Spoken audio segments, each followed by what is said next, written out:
Assalamualaikum warahmatullahi wabarakatuh.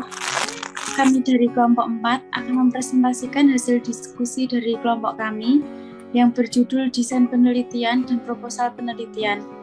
Sebelumnya, perkenalkan dulu anggota kelompok kami. Yang pertama ada Ornando Wijayanto, NPM 1901010014, Sylvia Ratna Dewi, NPM 1901010016. Selanjutnya ada Ayudja, NPM 1901010018. Yang terakhir ada Aju Cahya, NPM 2101010108. Yang pertama ada pengertian desain penelitian. Desain penelitian merupakan rangkaian prosedur dan metode yang dipakai untuk menganalisis dan menghimpun data untuk menentukan variabel yang akan menjadi topik penelitian. Selain pengertian tersebut, bisa didefinisikan sebagai strategi yang dilaksanakan peneliti untuk menghubungkan setiap elemen penelitian dengan sistematis sehingga dapat menganalisis dan menentukan fokus penelitian menjadi lebih efektif dan efisien. Adapun tujuan penelitiannya dibagi menjadi dua. Yang pertama, tujuan penelitian secara umum dan penelitian secara khusus. Untuk tujuan penelitian secara umumnya, yang pertama untuk memperoleh pengetahuan atau penemuan baru. Yang kedua sebagai pembuktian atau penguji tentang kebenaran dari pengetahuan yang sudah ada. Yang ketiga sebagai pengembangan pengetahuan suatu bidang keilmuan yang sudah ada. Untuk tujuan yang kedua secara khusus, yang pertama ada penelitian yang bertujuan eksploratif, menggali suatu hal atau permasalahan yang sedang diteliti. Yang kedua, bertujuan untuk pengembangan di mana peneliti ingin mengembangkan teori, pandangan ilmiah tertentu menjadi lebih luas sebagai sarana pemecahan berbagai masalah di masyarakat. Yang ketiga, untuk menguji atau memverifikasi suatu topik atau permasalahan, di mana hasilnya bisa memperkuat teori atau pandangan tertentu, dan juga bisa menolak hasil teori atau pandangan itu. Yang keempat, penggunaan tujuan penelitian bisa sebagai sarana untuk mencari dan menemukan pengetahuan yang dapat dimanfaatkan langsung di dalam kehidupan. Adapun variabel dan hubungan antar variabel. Jenis-jenis hubungan antar variabel menurut Narbuko dan Ahmadi 2015 sebagai berikut. Yang pertama, ada hubungan sistematis. Hubungan simetris merupakan hubungan variabel tidak dipengaruhi atau disebabkan oleh variabel yang lain. Ada 4 kategori, yaitu yang pertama, kedua variabel merupakan indikator dari konsep yang sama. Yang kedua, kedua variabel merupakan akibat dari suatu faktor yang sama. Yang ketiga, kedua variabel saling berkaitan secara fungsional. Yang keempat, hubungan yang kebetulan semata-mata. Hubungan timbal balik. Hubungan timbal balik adalah hubungan di mana suatu variabel dapat menjadi sebab dan akibat dari variabel lainnya.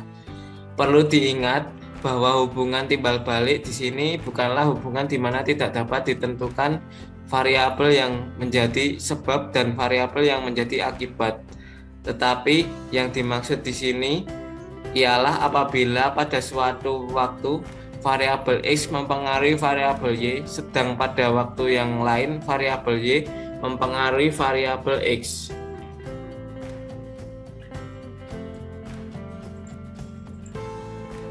Kemudian hubungan asimetris. Pada pokok di dalam analisis sosial terdapat di dalam hubungan asimetris ini, di mana satu variabel mempengaruhi variabel yang lainnya. Dalam hubungan asimetris ini ada beberapa ketentuan hubungan sebagai berikut. Yang pertama adalah hubungan antara stimulus dan respon. Yang kedua adalah hubungan antara disposisi dan respon. Yang ketiga adalah hubungan antara diri individu dan disposisi atau tingkah laku. Yang keempat adalah hubungan antara prekondisi yang perlu dengan akibat tertentu. Yang kelima adalah hubungan yang imanen antara dua variabel. Yang terakhir adalah hubungan antara tujuan n dan cara means. Tipe hubungan antara variabel dibagi menjadi dua. Yang pertama adalah hubungan korelasional, adalah hubungan yang atau asosiasi antar variabel yang satu dengan variabel yang lain yang bukan merupakan hubungan sebab akibat. Yang kedua adalah sebab akibat, hubungan yang menyatakan bahwa variabel dependen dijelaskan atau dipengaruhi variabel independen. Horizon waktu ini dibagi menjadi tiga, yaitu pertama adalah studi satu tahap atau one shot study, yang kedua adalah studi time atau series, yang ketiga adalah studi beberapa tahap. Yang pertama adalah studi satu tahap itu dibagi menjadi tiga, yaitu penelitian yang mengumpulkan datanya dilakukan satu tahap sekaligus. Yang kedua adalah studi cross sectional. Yang ketiga adalah studi yang datanya berupa beberapa subjek pada kurun waktu tertentu dan dilakukannya hanya satu tahap. Studi ini untuk mengetahui hubungan komparatif beberapa subjek diteliti. Yang kedua adalah studi time series, adalah merupakan studi yang satu tahap yang datanya berupa data dalam rangkaian waktu tertentu. Yang ketiga adalah studi beberapa tahap, merupakan studi yang mengetahui pola kecenderungan hubungan kausal komparatif dan hubungan sebab akibat, pada umumnya memerlukan lebih dari satu tahapan pengumpulan data. Proposal atau usulan penelitian adalah suatu pernyataan tertulis mengenai rencana atau rancangan penelitian secara keseluruhan, berisikan hal-hal tertentu seperti latar belakang dan perumusan masalah, perumusan tujuan penelitian, perumusan metodologi strategi operasi penelitian, penentuan schedule waktu kerja, dan sebagainya. Fungsi proposal penelitian. Ada 5 fungsi proposal penelitian. Yang pertama, meyakinkan orang lain bahwa penelitian yang diusulkan penting untuk dilakukan. Kemudian yang kedua, memperlihatkan keakraban peneliti dengan bidang yang diteliti dan kompetensi peneliti dalam melaksanakan penelitian yang akan dilakukannya. Kemudian yang ketiga, menjadi dokumen kontrak informal peneliti dengan penyandang dananya sebagai kesepakatan tentang ruang lingkup kegiatan penelitian yang akan dilakukan.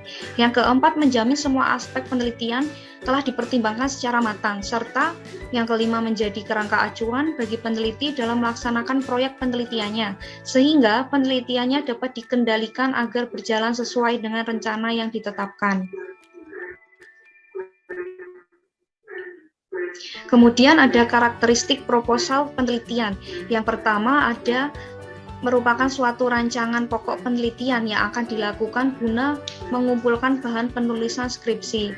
Kemudian yang kedua, memperlihatkan kemampuan mahasiswa terhadap permasalahan yang akan diteliti dan pendekatan atau metode yang digunakan dalam penelitian tersebut. Yang ketiga, ruang lingkup proposal sesuai dengan bidang kajian akademis mahasiswa. Kemudian yang terakhir, rancangan penelitian mengacu kepada permasalahan aktual dan memiliki kontribusi bagi pengembangan ilmu maupun kepentingan praktisi di lapangan.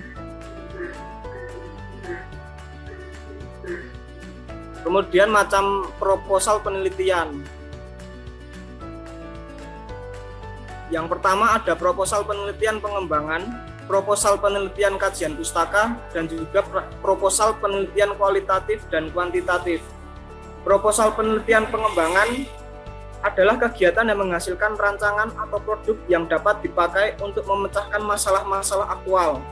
Dalam hal ini, kegiatan pengembangan ditekankan pada pemanfaatan teori-teori, konsep-konsep, prinsip-prinsip, atau temuan penelitian untuk memecahkan masalah. Kemudian proposal penelitian kajian pustaka adalah telaah yang dilaksanakan untuk memecahkan suatu masalah yang pada dasarnya bertumpu pada penelaahan kritis dan mendalam terhadap bahan-bahan pustaka yang relevan. Kemudian proposal penelitian kualitatif bersifat deskriptif dan cenderung menggunakan analisis dengan pendekatan induktif. Proposal penelitian kualitatif adalah suatu kerangka teori, gagasan para ahli, ataupun pemahaman peneliti berdasarkan pengalamannya, kemudian dikembangkan menjadi permasalahan-permasalahan beserta pemecahan-pemecahannya yang diajukan untuk memperoleh pembenaran dalam bentuk dukungan data empiris di lapangan.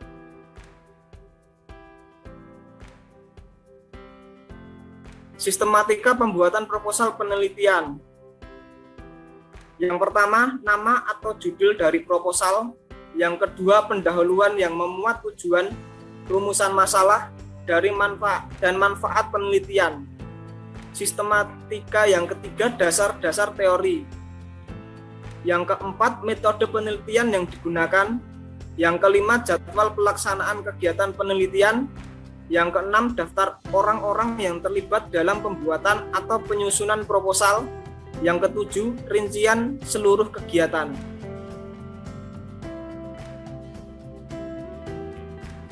Kemudian langkah menyusun proposal penelitian. Yang pertama, ada halaman judul. Sebagai halaman pertama yang akan dibaca, halaman judul dalam membuat proposal penelitian dan skripsi berada sebagai acuan dari keseluruhan isi proposal. Langkah yang kedua, latar belakang.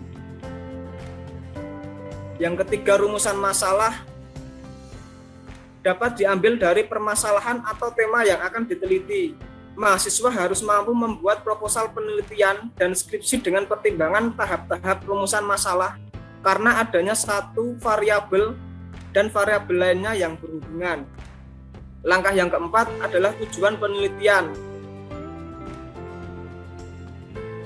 Setiap penelitian mempunyai tujuan tersendiri yang harus dibuat secara rasional dan persuasif agar apa yang menjadi tujuan bisa menarik khususnya untuk pembaca. Manfaat penelitian. Proposal penelitian ini bermakna penelitian dapat bermanfaat bagi peneliti dan pembaca sebagai pengetahuan yang baru, serta dapat mempraktekannya dalam keseharian. Langkah yang selanjutnya, landasan teori. Pada bagian landasan teori ini berisi tentang landasan yang digunakan sebagai rujukan dalam membuat proposal penelitian dan skripsi. Kemudian untuk metode penelitian, memilih metode penelitian yang sesuai merupakan suatu cara yang ditempuh untuk mempermudah dalam melakukan sebuah penelitian. Kemudian struktur kerangka laporan.